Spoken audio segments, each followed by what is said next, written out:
Good evening, everyone. I know there's a few people in waiting already, so it's nice to see that. I hope everyone's got a dram ready. It's Friday night. This is one of our softer side sessions. Let me know what you're drinking. And as we're going through tonight, get your questions. And Adam Cormie already, Glenfarclas 12 got opened last night from the bunker. Is that what you're having tonight, Adam? I am starting off with old fashioned. Not made with tomatin, made with a Canadian rye whiskey. And that's a little nod towards my guest that I'll have on tonight. And we're going to be jumping into a couple of tomatin drams along the way. So Pascal's got a beer at the moment. No problem. You don't need to apologize for that at all. A question that I am often asked in my job is, what is my favorite country to visit, or what is my favorite city to go to? And it's impossible to really have an answer to that. I guess the better question would be, what city would you want to be in right now? I'm very fortunate to get to travel the world, and so I have many answers to that question. But I have had a soft spot for Canada, and in particular Calgary, for a long, long time. It was one of my first ever trips at Tomatin way back in 2013. I was 22 at the time, and one of my first trips was over to Canada for the better part of a week. Had an incredible time there. And I always thought that Canada, although I've got many cities around the world that I love to visit, Calgary is one of the very, very few that I would happily move to.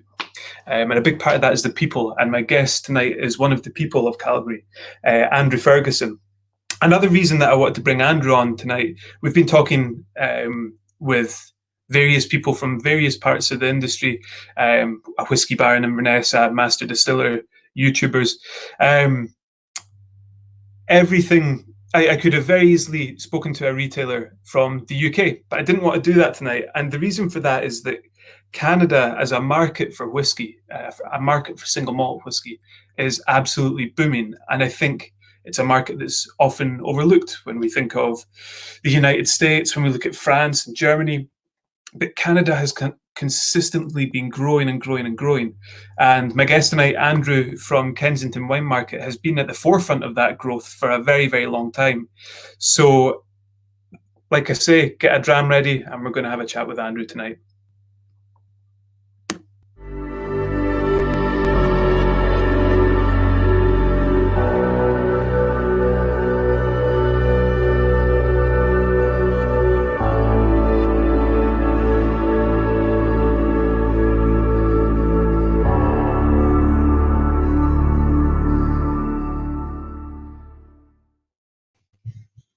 Hi, Andrew.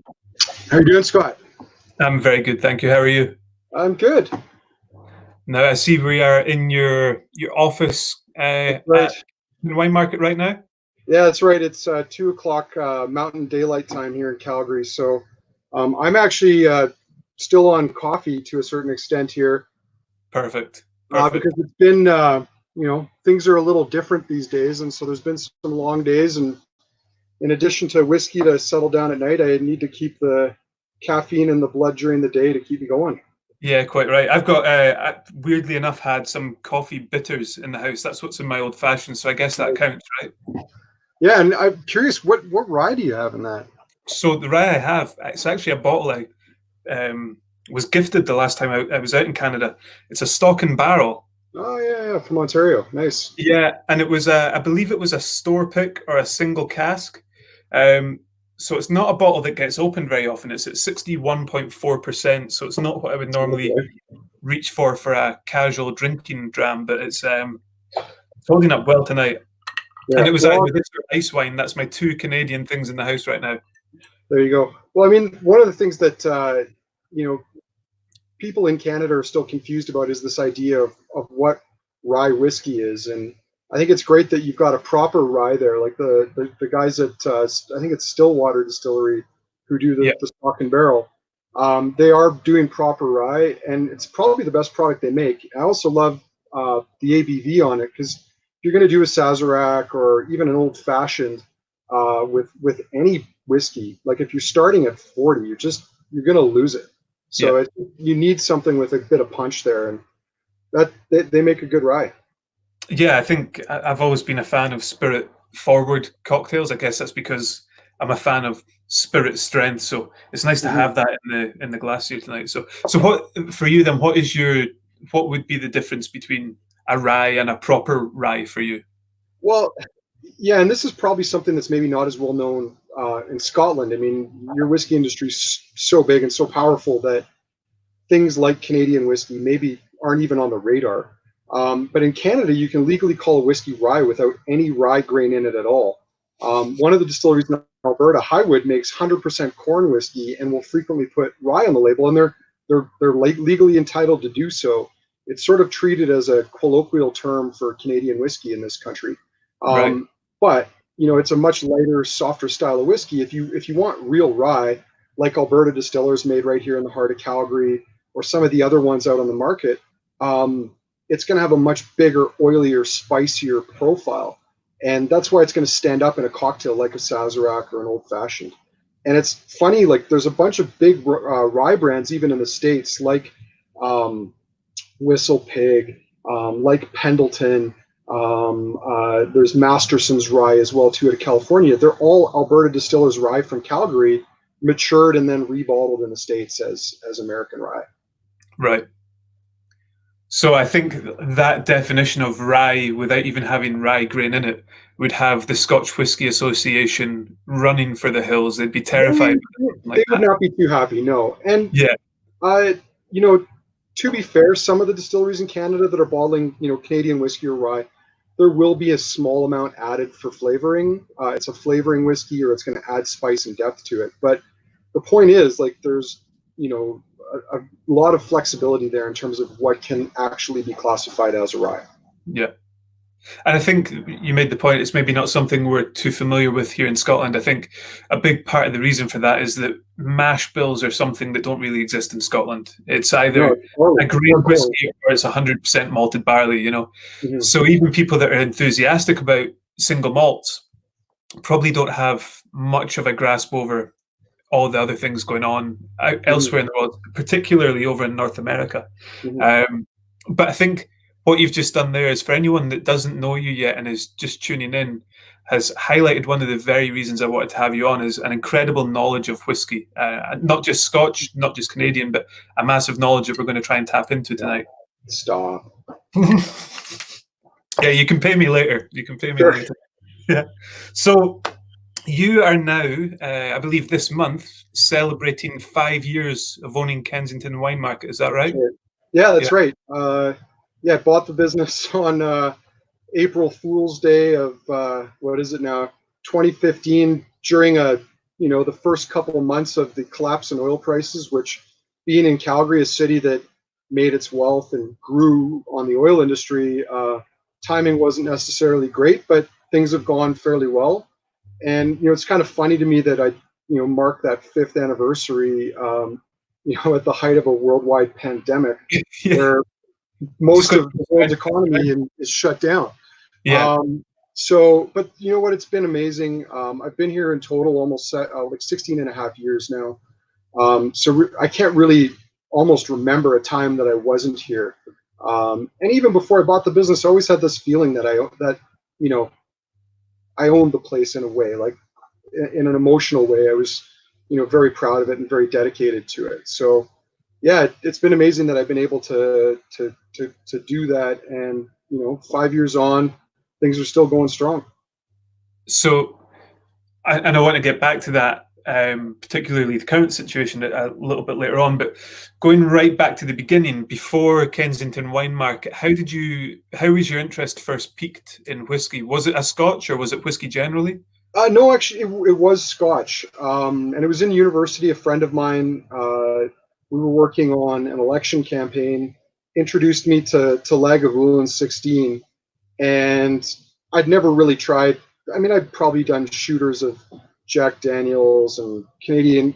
When you're a kid, 15, 20 years ago in Alberta, you would drink like Crown and Coke would be a popular, drink in the bars. But I never really tried it on its own. And early 20s, this friend of mine, Chris, introduced me to Lagavulin.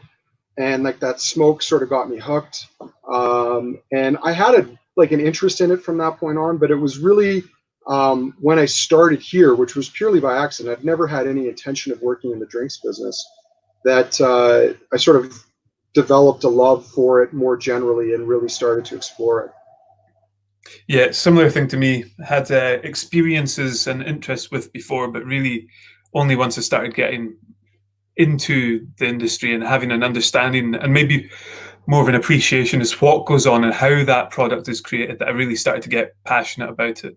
Mm-hmm. Well, I've always had a big love of history, and one of the things I love about the Scotch industry is there is such an incredible, and not just Scotch. I mean, to be fair, the worldwide whiskey industry. There is such an incredible depth of history there, and I love stories. I love interesting stories. I love stories about scoundrels and people who are just incredible characters. And I've always loved kind of weaving that in and tying that into the narrative that we tell here about whiskey when we're talking about it and romancing it to people. So what's your favorite story? What would be your favorite story to tell? Oh, one of the ones that I used to love telling was about the founder of Glenurry Royal Distillery, and I can't remember his name right now, but his nickname was incredible. He was called the Great Pedestrian, and he was given that nickname because I believe he walked from his home, which was near Aberdeenshire, somewhere in that area, in that corner of Scotland, all the way to London on a wager that he couldn't walk 1,000 miles in 1,000 hours, which is I think what the distance was. And the wager was something like 1,000 guineas, just to kind of round everything out. But he did it. In his 60s, he ran a marathon to the King of England or King of Great Britain's home for dinner. He sent his one of his servants ahead with a horse and a change of clothes so that he could change when he got there. And the next day he ran home. And this is a guy who was in the 1800s, early 1800s, in his 60s, running marathons back to back. It's just sort of mind blowing. Yeah, and I think that is something that I love about the whiskey industry as well. Myself, I come from a history background like you, so I love tying those stories in. But I think what you've touched on there is the very human element of it. Mm-hmm. And throughout the years, there's characters and things. And Mm-hmm. even now, I'm often told, all the characters are gone. The internet killed the characters because you could get caught for stuff now. Yeah. But I don't think that's the case. I still meet plenty of people through whiskey that. And I mean, let's be honest here. You have the other Scot at Tamat, and I would argue is quite a character in his own right. Yeah, I don't think anyone would argue that point. Absolutely lovely guy, but I mean, no, the industry is still full of them, and I think for me, one of the things that I love about it, I think Canada and Scotland have an interesting synergy in that we're relatively speaking fairly small countries, and I know Canada's enormous. Sure, our population is quite a bit bigger than Scotland's. Alberta's about roughly the same. But the point is, we're countries that are very proud, but we don't kind of have an ego. And I think we love stories about unusual people.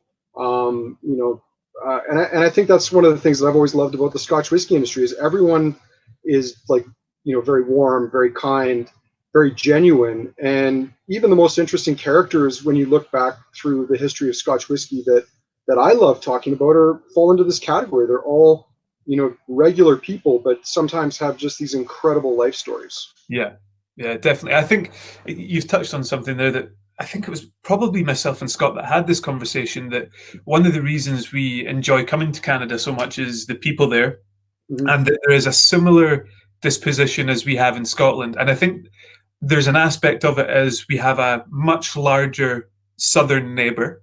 Yes. Who, and in both positions, maybe take themselves a little bit more seriously than we do up here. So in Scotland, like in Canada, we are very, very, we're fond of self-deprecating jokes. Yes. And putting ourselves out there. And we enjoy that characters that you hear about. So the man you mentioned there, it almost sounds like a Phineas Fogg sort of around the world in 80 days type of character. For sure, for real. It's almost too unbelievable to be true.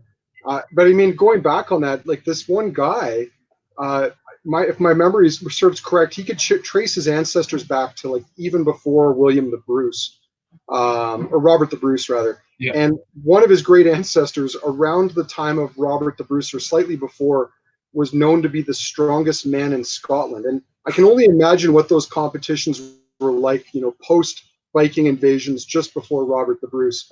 I would imagine there were some fairly intimidating hill people, to say the Yeah. least, in the Highlands.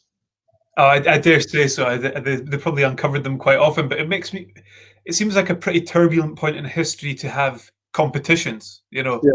It was probably proven battlefield Yeah, stuff going on there. exactly. Yeah. So you got into whiskey at university, Lagavulin 16, which is Yeah. interesting because a couple of people that I've spoken to over these sessions have referenced that whiskey, Mm-hmm. and kind of it's at odds with what you think, because quite often you would think that the first whiskey that people would get into would be something quite Mm-hmm. light, quite delicate, quite easy drinking. But I think Yeah. on some of these heavily peated whiskies, heavily sherried whiskies, there is a real clear, identifiable hook, Mm-hmm. and you can identify a flavor and then maybe get into more subtle flavors as you progress. Yeah, I think that's really what kind of drew me in, was this moment where you're like, wow, what is this? Like, where's this coming from? And what's been interesting to see is I have a daughter just turned 20. Initially, she didn't, and granted, she was for most of the time not of age. She wasn't 18, but she and her sister used to joke that when I died one day, they were going to sell my whiskey collection and become rich. And she got a job in university with one of my friends at his liquor store down in Lethbridge. She got thrown to the wolves to talk about Scotch one day and had to kind of learn about it. And I got a phone call later that night, and Chloe said, "Dad, I've just tried Ardbeg Ugadale, and I'm in love." And you'd think for like a fairly girly, just barely over 18-year-old young woman, the idea that Ardbeg Ugadale is what kind of captures her attention and drew her in, Yeah. it goes against what you'd assume. And I think when I started, it's now almost like 16 and a half years that I've been in the drinks business.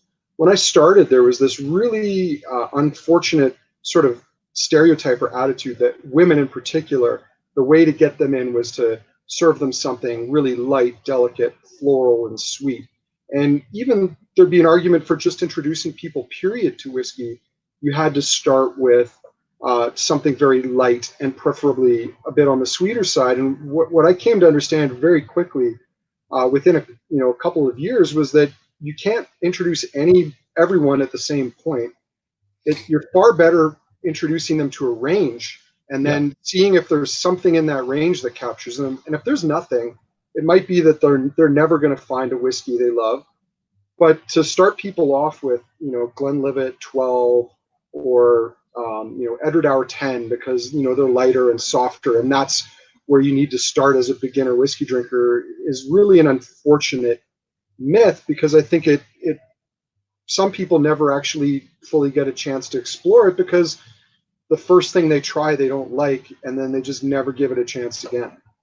Yeah, 100%. I mean, I'm within my group of friends, there's very few that actually enjoy spirits, let alone whiskey. And I think one of the things when I started getting into whiskey that I tried to do, and like you say, it's almost a disservice, was to focus on the light and easy drinking, even though that wasn't what initially piqued my interest either. But you're right that I'm glad to see that. I feel that misguided approach over men and women in whiskey, it seems to be dying down to a huge extent. I mean, I've been doing this about half the length of time that you've been at Kensington Wine Market, and even when I started, and probably for the majority of the time that I've been at whiskey shows, it has been prevalent, and I'm sure a lot of people would argue that it still is an issue, but it seems to be dying down. It seems to be going away, which is great to see. Yeah. So do you find in your store, do you find in Canada that there's much more of a diverse whiskey community than there was when you started? Yeah, and I think one of the things that, whiskey's become an important part of our business, and really has been for part of really the last 12 years or so. My career here kind of started with, the first big growth in single malts, which happened obviously in the 90s and the early 2000s. And when I started, it was just a small piece of the business that we did here. And over time, it became the biggest. Like, we now sell more whiskey in dollars than we do wine, which is certainly not normal for most liquor stores. But what concerned me, starting about 5-6 years ago, was noticing that a lot of the customers that we had that we were really relying on were getting older, and how much longer are they going to actually be engaged in and buying whiskey? And those fears were in a lot of places misfounded or unfounded, because what we've seen over time is this new generation of whiskey drinkers coming in, and it's been really encouraging for a couple of reasons. But then I think there's also some pitfalls, especially the really big liquor companies, is that these new generation that's coming up, you can't really stereotype them. They come from all walks of life, both genders, all races. And what's most interesting to me is that they're purely driven by quality. They want something that's good, and they want something that's good value. They're not as concerned about brand. There's still some of them out there who are, but a lot of these people are now purely focused on, I want to buy something good that's good value. Where there's a bit of a concern for a lot of companies is that some of these people, a big chunk of them, seem to want to try new things, and this is something we've seen on the beer side of things as well too, especially with craft beers. It's great that you make an amazing, release of IPA, but the next time that customer comes in, they might be willing to buy something else from your brewery, but they want to try something different because that one that you had last time was great, but they want to try something else. Yeah, I think that is one of the core foundations of this, I guess, not just craft spirit, but craft boom, is that the audience is inherently trying to find the politically right word of saying it, but not loyal. Mm-hmm. It is an industry built on trial and taking a journey and trying something new and then trying the next thing. Mm-hmm. And I think that's something that the whiskey industry, particularly the smaller brands, are starting to appreciate, and they're starting to bring into part of their strategies and things, is that you can't just rely on your 12-year-old to sell to the same person over and over and over again, because there's another 50 12-year-olds out there and someone's going to want to move on. Yeah. Right. No, absolutely. And, this idea that, a lot of companies that are just trying to move their core SKUs, that I think that works in certain retail environments and it works with certain customers. But I think the people that are really into it, that are drinking it because they like the flavors, because they like, they're just into that style of drink.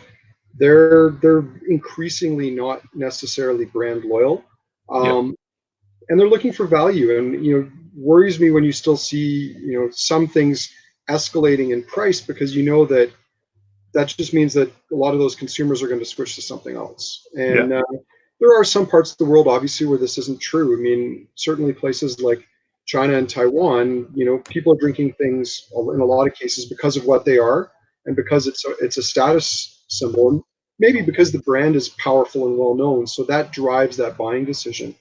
I don't think it has that much influence over here anymore. No, I would agree. And I think even some of the myths around whiskey that do still exist in some markets are starting to, or for the most part, have died off, especially in the West a lot more. I was in Taiwan last year and had many people coming up to me saying, if it's not dark, I'm not buying it. And it's this, I think for a long time they were told that sherry is good and bourbon is bad. But I think at the same time, there's this misled understanding that older is darker and therefore darker is better. So they're still behind in their knowledge, but very advanced in the level of the liquid that they're buying, which is interesting to see. There's one question came in from David Smith just asking what I'm drinking. David, I'm having a quarantine cocktail, I guess you could say right now. I've got Stock and Barrel Rye from Canada. And I've thrown in some golden syrup, Lion's golden syrup. I didn't have anything else, but it's doing the job nicely. and I managed to find a little bottle of Fee Bitters. I think it was coffee bitters. So Fee Brothers, sorry. So threw that together, and it's lovely. Andrew, are you still on the coffee there? No, I'm ready to move on to some whiskey. The coffee is now flowing through my veins, and yeah, I've got a few. I pulled out a few tomatins. I thought it'd be appropriate to enjoy them. So we'll start off with a little bit of 12-year-old here to Perfect. get I things think you rolling. lead on that.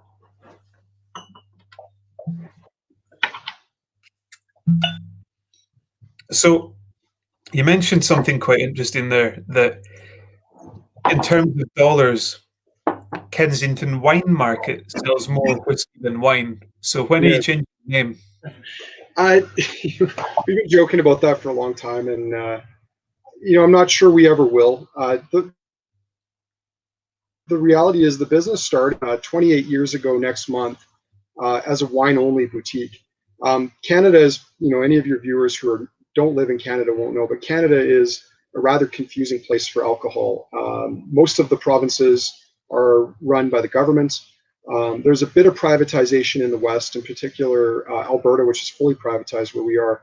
And then BC, you have this weird hybrid public-private system that, the less I know, the better. It's just hard to understand.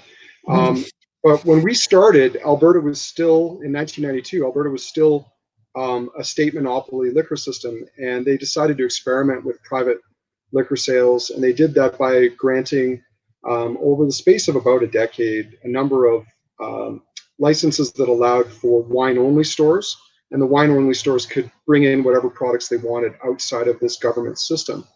And so we started that as a wine-only store in 1992, well before I joined here, about 11 years before I started here at the shop. And 2 years into this experiment with privatization at our shop, the government just decided one night, that's it, we're selling off all the liquor stores. And so Alberta privatized in, I believe, 94. And so we've been selling whiskey and beer since the mid 90s. But it really took off. Whiskey really took off in the mid 2000s. I started about 2003, and that's when things really started to take off. And they grew like enormously for about a decade, and they're still growing now, but not quite at the same rate. But today, yeah, we sell more in dollars, more whiskey than we do wine. And I think that's right to tap into, because I'm fortunate enough that I've been able to come over to Canada a couple of times and talk about whiskey. And even I don't have, even I would say at best, my grasp on the system in Canada is loose. Mm-hmm. It seems that some provinces are very similar to some of the Nordic countries in that they've got the state-owned stores. Am I right in saying that in other provinces, the government, by extension, decides what products are allowed and are not allowed to be sold? Oh, absolutely. I mean, even in even in British Columbia, which, as I said, has a private public system, you have one buyer for spirits who gets that one person in at least the government stores is deciding what products are carried. You look at Ontario and Quebec. I'm not entirely sure how their systems work, but again, it's through a bureaucracy effectively. They're run at arm's length of the actual government, but they're effectively a bureaucratic retail system. And what ends up happening is they end up primarily stocking and pushing the products of the biggest players. So right. The Diageos, Pernod Ricards of the world are the ones that get the most shelf space. Their product gets pushed, and they also drive. Even though they take enormous margins in these provinces, they also are able to leverage that and drive better deals with these big companies. And our market, which is incredibly different from that, is so decentralized, but it's also open. You don't have to convince a bureaucrat to bring a bottle of whiskey into Alberta. You just have to pay the registration fee and fill out the paperwork and have an agent, an importer. And then it's up to that importer to find retailers to sell it. One of the funny little anecdotes that I love telling, that one of my customers pointed out to me about 3 or 4 years ago, was that in 2016, the Liquor Control Board of Ontario, the LCBO, in a year, they put out this press release bragging about how they had 140 or 150 whiskeys in their shop. And that seemed like a laughably small number, but I didn't really have a good sense of like what did we have. And granted, we're just one retail space, maybe 3,000 square feet of retail at most. And that same year, we had sold over 1,400 different identifiable whiskeys. And I'm not talking like different sizes of the same thing, like distinct products. So in that one year, we had our shop alone, it had 10 times the selection of the entire province of Ontario. And it's not to say like the customers in those markets are always badly served. Like sometimes they get things, especially at the lower price point, that are way better priced than you'd ever see them out here. But I think where they're really punished is on selection, because you have this centralized buying.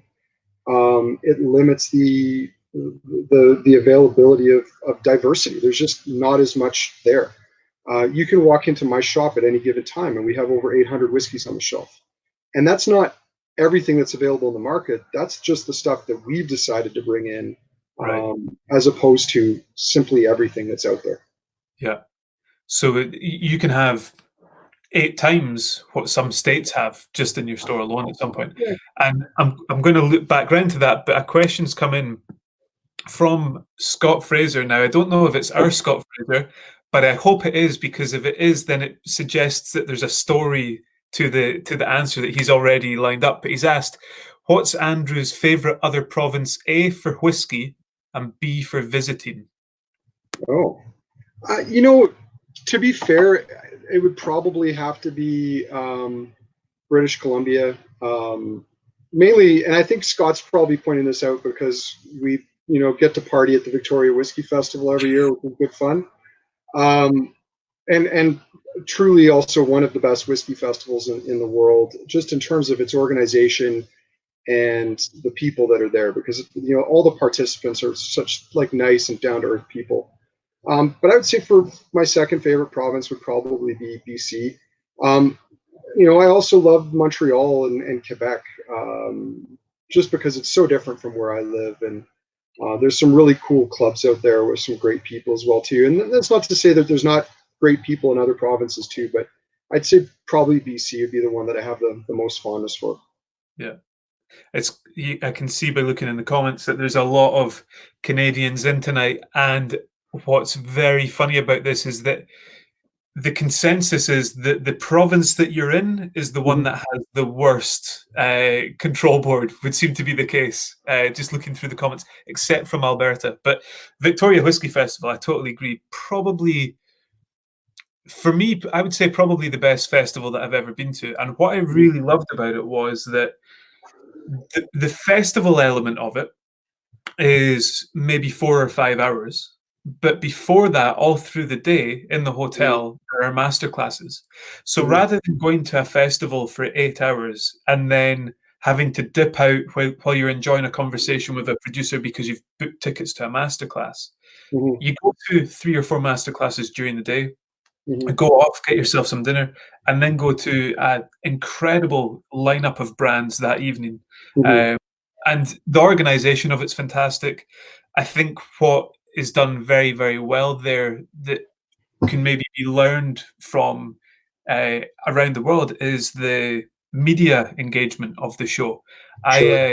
I've only been once, and just as a nod to the organizers, I arrive at reception and I'm told that tomorrow morning, if I'm downstairs by 9 o'clock, because it's my first time at the show, I'll get to go out on a seaplane across, which was incredible. The most terrifying moment of that was when Peter Mackay was given the controls of the plane. Oh God! Myself and Dave Broom were reaching for the parachutes in that moment. But well, usually most people have got a bit or nursing a bit of a hangover that morning too. So 100%. Getting in those little prop seaplanes can sometimes cause a bit of nausea, especially if you've not had a good sleep. Yeah. Well, there's 2 things that I have not a phobia of, but for a brand ambassador, it's quite strange that one of my fears would be flying. I'm not the greatest flyer in the world, but I do have an irrational fear of piers, walking out onto a pier. That ties them both together. I've got a hangover. I'm walking out onto a pier to get on a plane. and Peter Mackay's in the cockpit of it. That was I mean, I'm glad that I managed to survive that moment, but just an incredible gesture for the show to do, and then it just sets you up for an incredible day.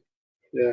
No, and I think the one other point that should be made at this point too is that the show is purely for charity. There's no one making a profit off of it. The organizers who put it in, 100% of that is volunteer. And I think that's something that's always endeared me to it, is that it's, maybe because of the restrictions in British Columbia, they don't always have like as many cool and rare and unique products as they might otherwise be able to have. But it's the environment and it's the community that it draws in. And especially, living on the other side of the Rockies, where January can be somewhere between plus 20 and minus 20, going out to the coast where it's almost always above zero, and there's green grass is a bit of a welcome break from winter. Right. Yeah, I mean, it was an incredible, and again, one of those things that ties back to me why I love Canada so much. But I've poured myself a glass of the 12-year-old here as well. Yeah. For anyone that's just joining in now, we're having a little dram of the Tomatin 12-year-old. I guess you could say our flagship malt, been in the range for the better part of 20 years now. Combination of bourbon and sherry casks, but overall a very well balanced and easy drinking whiskey. It's, I have to acknowledge from my end, I'm a bit spoiled in the sense of what we get to try, what we get to open and pour at tastings and events. And sometimes it's nice to go back and revisit some of these, flagship or entry-level bottlings and remind yourself like how good they can be. And, again, palate spoiled a lot of the time, but not everybody's got $300 or $600 to spend on a bottle of whiskey every single time. And dollar for dollar, things like the Tomatin 12-year-old, really good value. Yeah, I think it's an interesting point. I myself consider myself to be a whiskey geek, so I will go out and buy bottles that cost a little bit more than I would have before I started getting into whiskey. But that's not necessarily what I want to reach for when I get home from work at 5 o'clock one night, and I just want a drink to enjoy. It's very rare I would have the Tomatin 12-year-old in a Glencairn glass, for example. So you normally just have it in a basic tumbler, or we've got these great glasses. I can't even remember the name of them, but we've got a lovely punt in the bottom of them. And I found out the other week I was doing it was actually a little Instagram stream of the Tomatin 12-year-old, and I was recommending that people enjoy this with a half pint of a lager or a pilsner, and it turns out that this glass is exactly half a pint. So as good as it is for an old fashioned, it's also good to have a little beer with your whiskey with. There you go. That's a good feature. Yeah, but actually after that old fashioned, there's a huge amount of honey coming out of the glass on this one for me. Yeah, soft spirit, bit floral, grassy, some nice citrus as well too. But yeah, not overpowering in any sense. Like the sherry notes are quite balanced. There's enough vanilla coming from the oak from that 12 years that it's got a nice, fresh, creamy character to it too. Yeah, and if anyone wants to know more about this whiskey, we've not actually been talking too much about bottles in these sessions. This is probably the most we've talked about a particular whiskey, but if anyone wants to know a bit more about this, a couple of weeks ago, I was on with Graham Unson, and he's in the chat tonight. But he was talking about how this is probably the whiskey that gives him the most headaches in terms of pulling it together, just to get that consistency all the time. But so you mentioned there, and I think when I first started going to Canada, it was always to Alberta, because it very much is a good few steps ahead of the rest of Canada in terms of building the whiskey market. And you've been part of that for, like you say now, 16 years, building the whiskey market in Calgary. What would you say are the biggest differences now from 16 years ago? 16 years ago, I'll be honest, even back then, we weren't even the major player. Back then, that would have been Willow Park was the dominant retailer.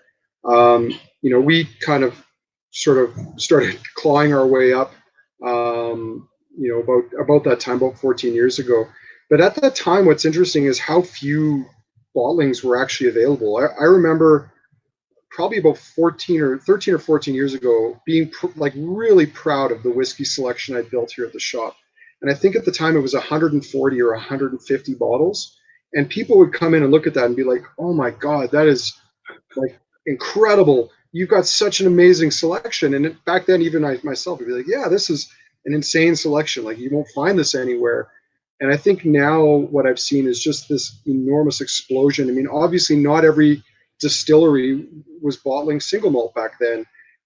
Maybe we would have single malt from 30, 40 different Scottish distilleries, but anything else would have been independent bottlings. And even then, there was only a handful of those, things like Gordon MacPhail, Murray McDavid, Douglas Lang.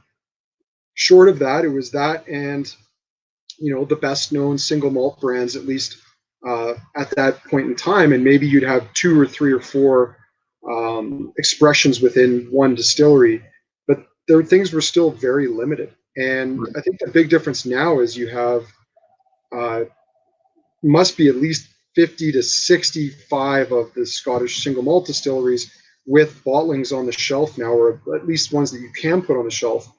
And then you also have even more independent bottlers than there were back then too. So I'd say the big change now is just the variety is far greater than at any time before. Yeah. And talking of independent bottlers, you am I right in saying that you have the Scotch Malt Whisky Society in Canada? That's in Kensington Wine Market.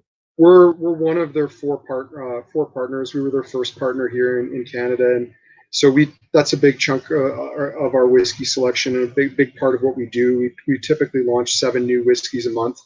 I mean, occasionally there's a rum or a cognac thrown in there, but for the most part, whiskeys. And then we've also always done a lot of work with Cadenhead.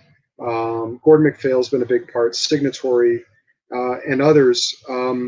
We're really open to doing business with anyone. The main characters we're looking for, though, are that products be good and as much as possible good value.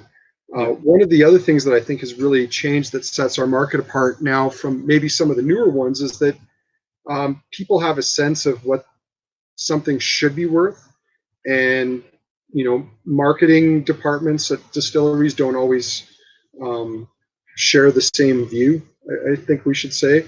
And as a result, the independent distilleries who've kept their prices, more approachable, plus, some of the independent bottlers, a lot of that has driven our whiskey sales the last few years, as people are still looking for good value, good quality at a good price. And that's probably the biggest difference. The other one that's kind of funny to look back, like I remember back when you could buy Port Ellen for $160 a bottle, back when 40-year-old single malts from independent bottlers could be had for a couple $100. And I mean, now that's just unthinkable. We used to sell Strathisla 40-year-old from Gordon MacPhail, this dark as Coke whiskey. I think it was $175 or $180, and people would complain about the price. And now people would probably pay 10, 20 times that for that style. Well, I mean, I think as well that, and Doc McCallum Fine and Rare has just mentioned in the chat, yes, many decades ago, I think something that's even more recent is the boom of likes of Japanese whiskey. When I started in 2012, so let's go to 2014, it would have probably been, I was over in Norway, and our distributor out there had bottled a cask of Karazawa and had offered me bottles for, I think it was around about £150 a go. And they said, you can have 6 if you want. And I was stupid enough at the time to go, nah, it's okay. That's a bit too expensive for me. And it was at the time. I was still, I would have probably been about 23, 24 at the time. So it was still expensive. But if I could go back to any moment and change my decision, it would have probably been that time. That would have been, the house paid off by now. Well, the interesting thing with Japanese whiskey, and a lot of what's coming out right now, I like to call Japanese-ish, because people don't really understand that just because it's says Japanese whiskey on the bottle, or that was bottled in Japan, that it's actually Japanese whiskey. Right. Even the big Japanese companies like Suntory and Nikka are sourcing, for at least their blends and their blended malts, some of their whiskey from Scotland, or even the United States, Canada, and Ireland. Yeah. And there's this sort of explosion of, again, what I like to call Japanese-ish whiskeys, where the whiskeys maybe just touch Japanese soil, get bottled, and then re-exported out. Yeah, I mean, there's a reason these companies own Scottish distilleries, Mm-hmm. and it's the reason that we were originally bought by a Japanese company. Since 1984, 85, we've been owned by Takara Shuzo. And the reason they bought the distillery was for the supply of stock to go into their brand at the time, which was King Whiskey. Mm-hmm. We were made bankrupt. They didn't want to see the loss of supply. That's not the case anymore. We're not sending any whiskey to Japan for bottlings, but it's still a big part of the industry out there that I think is not necessarily hidden, but not talked about. Yeah. No, I remember even being at Ben Riach probably about a decade ago, and Stuart Buchanan's showing us around, and out in the yard where they have all the barrels waiting to be filled, there were these blue plastic drums, and it said, "Well, Stuart, what are those?" He said, "Oh, that's for bulk spirit." I was like, "Bulk spirit?" He's like, "Yeah, it's going to India. We send bulk spirit there, and then it gets matured and blended in with Indian whiskey." Yeah. So there's obviously, for a lot of distilleries for a long time, that sort of thing pays the bills, and might pay the bills going forward. I mean, I don't think it's a secret that a lot of companies overestimated their future demand over the last decade, assuming that the growth curve for single malts would continue forever, and that blends would maintain their position forever. And I mean, obviously those were probably not the wisest of predictions, but there's a lot of distilleries that are probably sitting on a lot of young single malt that maybe there's not enough market for. And I think one thing that I always go back to, and it's something that's always an afterthought, and I quite often forget to mention it, and then I'm left wishing that I'd said it to that person, is that you go to the Japanese thing, for example, and say you've got a Japanese blended whiskey where a splash of that liquid has been made in Japan and the rest has been shipped over, blended and bottled. Doesn't make it a bad liquid. It's made by a reputable distillery somewhere in the world, is taken to Japan and is blended by a master blender in Japan. So Greg from Greg's Whiskey Guide is in here, and I met him it was, I believe, Paris last year, and later that evening I tried a Japanese whiskey that just so happened to be one of the nicest bourbons I'd ever tried. It was very clear that the liquid in that bottle was 90% bourbon, but it was delicious. Yeah.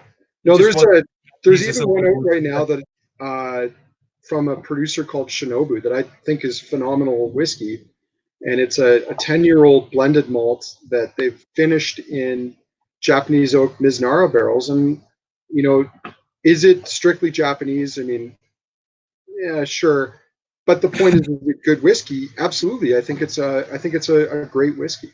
Yeah. Graham Fraser has just asked, wondering what Andrew's best-selling single malts are and other spirits. So let's start with single malts. What are your best sellers at the moment, Andrew? Oh, you're gonna make me feel bad here in front of Scott, but Tomatin's always done well in our store. But I think the one that would probably shock most people, that for distillery bottled single malts, our best seller for probably the last 4 or 5 years has been Aaron. And the major reason for that is that just even in Canada, they're a relatively not well-known brand, and we've kind of had them to ourselves to a certain extent. Their 18-year-old is still $128 on the shelf, which is a great price. They bottle it 46%, which I'm a huge fan of, and we sell a ton of it. The rest of the time, what our best sellers are would really depend on the casks that we're bottling. Our best-selling whiskey a couple of years ago was the Tomatin cask that we did, that was finished in PX sherry, and part of the reason for that is there was 620 bottles of it. Right. That what's selling tends to change from time to time. Outside of the small and the medium and independent Scottish distilleries, independent bottlings are really what's driving it. And the reason for that is there's something that most businesses don't properly understand. They don't understand that the level of quality can be inconsistent. So it's about selecting the right bottlings and knowing what you have. And the other weird one that's out there now that I'm a fan of, and I'm not sure if there's anyone else that is too, but we've been seeing a lot of these weird blended malts over the last few years that may or may not originate from Macallan and Highland Park. And the prices on them are ridiculous. And if you can get past the fact that it doesn't say single malt on the label, some of them are incredible. So Aaron does well, Tomatin does well. We work really well with Springbank and Ardbeg. There's a lot of brands that do well, but for me, we love selling new and interesting, and I would say especially weird stuff. Like, we love it when there's something that's weird and good priced and tastes great. Then that's something we can talk about. Well, I think, and thank you for saying that Tomatin's one of them, but there's absolutely no doubt in my mind that Aaron's an incredible liquid, and it's something that I've been able to enjoy a lot of the time as well. But I think my experience of having been to Kensington Wine Market is that people are genuinely going there because you're offering something that other places don't. Yeah. But I just feel I'd be remiss without throwing out a little nod to George Grant's and Glenfarclas too, because we sell a ton of their stuff as well. Yeah. But again, these are these like medium. Sorry to interrupt, but like these medium-sized independent companies that aren't part of big multinationals, are the ones that we tend to work best with. Yeah, and before moving on, because I do want to talk about single casks with you, but the other part of that question was other spirits. So sure. Out with whiskey, what's doing well at the moment?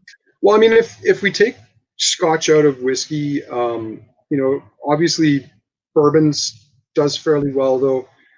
I mean, there are challenges in Canada. I mean, a lot of the bourbons just either don't leave the States or they leave in small quantities. Canadian whiskey and Canadian craft whiskey has been trending up, and I think it's still got a long ways to go because a lot of what's out there is very young. Gin does very well in our shop too. That would probably be the next biggest category outside of the family of whiskey. But it's certainly not quite like it is in the UK. The gin boom it's here, and it's mainly driven through cocktails. Right. We do a bit of tequila and mezcal, but really 98% of the spirits we sell by volume in the store is whiskey. That's kind of our bread and butter. Yeah. Now, before I go on to ask you about single casks, I'm going to pop open a bottle that I know you've got the bottling behind you there. I've got a cask sample of it, and that's that 21-year-old that you've got. I'm going to pour myself a dram of that. Yeah, this guy. Yeah. Now, for everybody who is watching that is not in Canada or the United States, we are sorry. This whiskey that we're opening right now is a limited edition that was bottled exclusively for North America. I think probably in 2018 now. 21 years old, fully matured in first fill bourbon barrels. So it's that big vanilla American oak spice coconut hit. If you are a fan of well-aged bourbons, this is a great whiskey for you. But how's your experience with this whiskey been, Andrew? Well, this is a style that I really love. American oak whiskey, single malt, especially left to mature for long periods. Even refill, and like before even specifically just addressing this one, some of the whiskeys like your old 30-year-old and the 36-year-old, these probably like second fill whiskeys that have been left for a long period of time, those are my absolute favorite whiskeys. Yeah. And it's because you get these very delicate, soft, tropical fruit tones developing. And the Tomatin 21, I mean, the bourbon notes in this, the American oak, are a bit bigger, a bit richer, but it's still elegant, it's still soft, and has tons of fruit on the palate.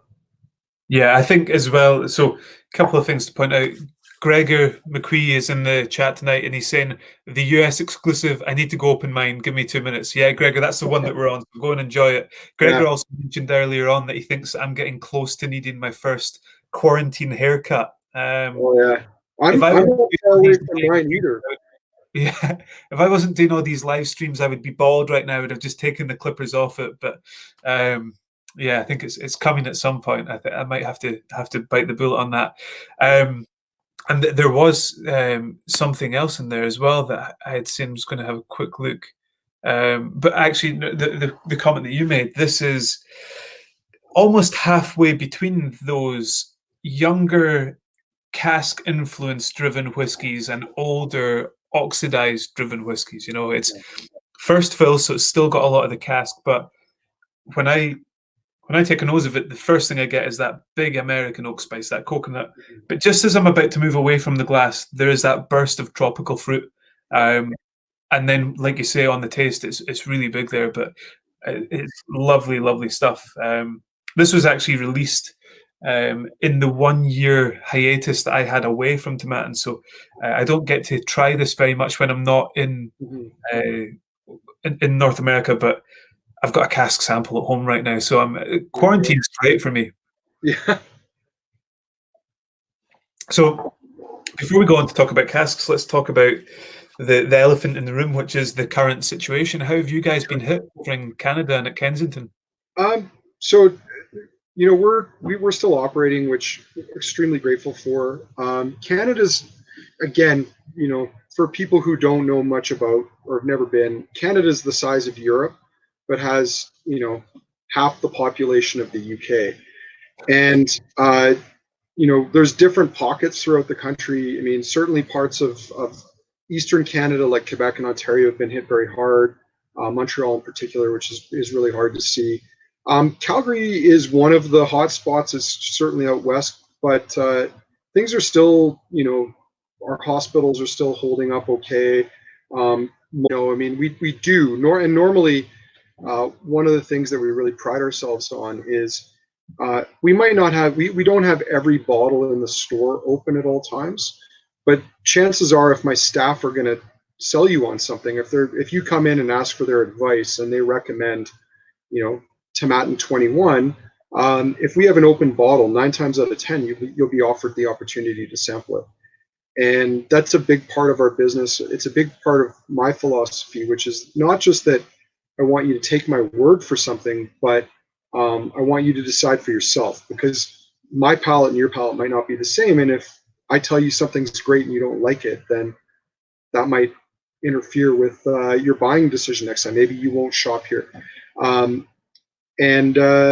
So yeah, we do tastings. I mean, we've kind of put a pause on that for a while, mainly because we just don't want to be encouraging people to come and hang out. Normally, we'd love them to come and hang out. Unfortunately, this is not the time to come and hang out at the store. We're trying to be a part of flattening the curve, and as much as possible, we're encouraging people to, come do a curbside pickup, or we're delivering free across the city of Calgary if you order $50 or more. And the reason for that is not just like to win the business, but really because we want to encourage people to stay away so that they can come back sooner, so that we can get back to doing tastings and festivals sooner than later. Perfect. I think everyone would be in agreement with that strategy as well. So, but as I mentioned, one of the things I really wanted to talk to you about, because you've done an incredible job with them over the years, and it's become a big part of your business, as you mentioned, single casks. Right. We are often asked at Tomatin if we offer single casks, and I think there's two things going on there. Sometimes people are asking if they can buy a cask of new mixed spirit and allow it to mature for however long and then bottle it as they want. And that's not something that we offer anymore. We used to offer it, but that was a long time ago and we stopped that. And it's purely because we want a degree of control over the quality of liquid that we're producing, because it has, if someone's first introduction to Tomatin is a cask that you've had maturing and you've bottled it maybe too early or too late, it's not going to reflect what we want to do. What we do offer though is single cask bottlings for stores, clubs, and things like that. And you've done some in the past yourself. So Mhm. I guess what I wanted to get from your side, I know the benefit of single cask bottlings as a drinker and as a producer. But Mhm. from the view of a retailer, what is the benefit of single casks for you?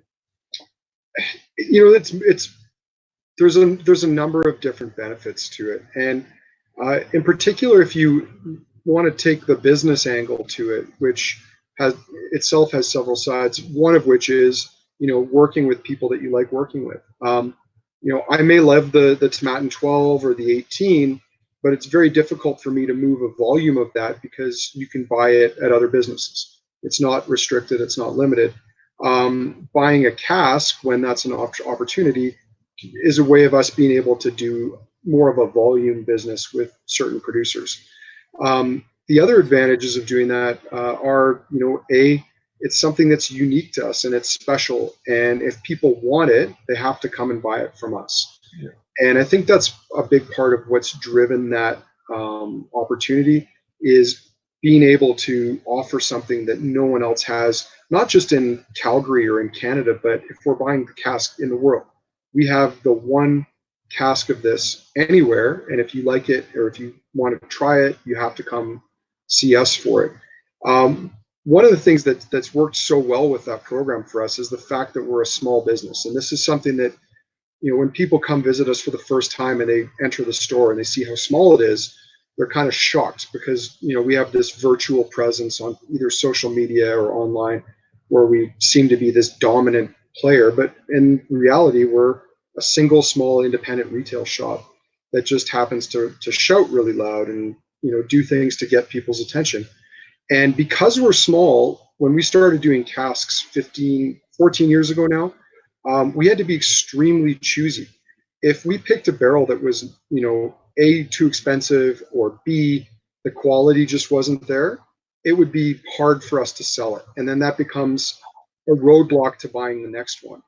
And a lot of my competitors here in the market, I know, will frequently rely on the producer or their importer, just get me a good cask because they're a huge company and they can, spread it out over a dozen or 100 shops. We don't have that luxury. So if something's not good, it's going to be hard for us to move. It's going to become a liability on the business, and it's going to keep us from moving on to the next one. And needing to be extremely careful in our selection has meant that we've had a history of bottling very good casks. Sometimes we push back very hard on price to get it to where we feel it needs to be. But what this has kind of achieved over the last decade is a level of trust. We have customers who obviously don't live here, but will travel out here on business to pick up bottles, and they don't have the luxury of buying or sampling the whiskey before they buy it. But when we put our logo on it, there's a trust there that they know we wouldn't bottle a cask for a shop if it's not good. And we now probably go through about 12 to 15 casks a year of various different scotches, some bourbons, and we're able to do that because when things come in, people buy them because they know that we're always trying to achieve the best price, good quality, and that we would never buy a barrel simply to buy it. It's always got to be good. It's I think an element of one hand washes the other there. You can have a cask and people can only get it if they come to you, but at the same time, they're only going to come to you if they know that there's a quality there. And Mm-hmm. for those of you in the chat tonight that aren't aware of Andrew before or are maybe not in Canada, I think the thing to point out is that Andrew's very much been at the forefront of the whiskey market in Canada for a long time now. You're a keeper of the quaich now as well, Andrew. That's right. Yeah, actually, for almost 9 years. I think it was 8 or 9 years ago. I went to Blair Castle, and I think it's kind of lost to the mysteries of time. Yeah. But yeah, no, that was quite an honor when it happened. And it's funny. I haven't been back to the banquet since. I did go to the American one last year. I got invited down, and that was fun. Right. But no, I'll have to try to find a time to get back one of these years. Well, you're getting close to that 10-year mark that you need to be a master, aren't you? So that might be Well, the return. yeah, I mean that those are obviously pretty hard to come by, and if it happens someday, great. I'm not really holding my breath on it, but Yeah. yeah, we'll see. I mean, there's a certain amount of politics I think that goes into that too, and I love what I do. It's an honor to have it, and yeah, It's and I think as well, you're over in Scotland so much anyway, just visiting distilleries to tie in a dinner as well. yeah. Um, I don't It know if really, that's more difficult, or should you just reschedule your trips over to Scotland? yeah, we'll have to certainly maybe next year I'll have to plan it so that I can attend a banquet because um, it was good fun, and there's not enough excuses to put the kilt on. So Yeah. Yeah, you need more. And now that there's no sport right now, there's no rugby or football for us to even wear a kilt to. So, there you go. and weddings have been cancelled, which is dreadful as well. Now, one of the questions that came in, and it kind of taps into some of the emails that have been going back and forth before this, is so you're telling us there's a tomatin cask coming, Andrew? I Yeah, we've wanted to do another one for probably This is 6 the months. sales pitch right here. This is me Yeah, doing my job now. and I'll be honest. One of the problems we have being a small business is sometimes it's hard to like put aside the time to plan what's next. But yeah, I certainly hope there'll be a new one for the fall, or failing that, January of next year. Yeah. Obviously, with the pandemic situation around the world, we've spent the last 4 or 5 weeks trying to figure out how to keep operating our business, and sometimes that's a hourly or daily challenge. But yeah, we're always looking for new things. We have looked at some samples. I have an idea of what we'd like to do, but yeah, we'll definitely be bottling another cask in the near future, provided Tomatin sees fit to part with something for us, which I'm sure they will. I'm sure we will. I'm sure we Yeah, will. I think again, our side of the situation is the whole bottling hall situation right now is slowing everything down. But we right. will hope to get something. Well, there will definitely be samples with you soon, but Well, that's good. we hope to get a bottling out there to you as well. But that has gone over the hour mark now, Andrew, and I know you're still in the middle of the working day, so I'm going to let you get back to it. Let you get back to work. I'm going to say thank you to everyone for tuning in tonight, even though there was a little dropout halfway through. Thanks for sticking with us. And Andrew, thank you for your time. Slanjava. Slanjava, thanks a lot, Scott. It was a pleasure chatting with you, and certainly wish everyone at Tomatin and in Scotland the best, and hope that we get back to some degree of normality, and that I can plan a trip back to the whiskey motherland some point in the near future here. Likewise, look forward to getting over to Canada. Cheers. Okay, thanks, Scott. Cheers.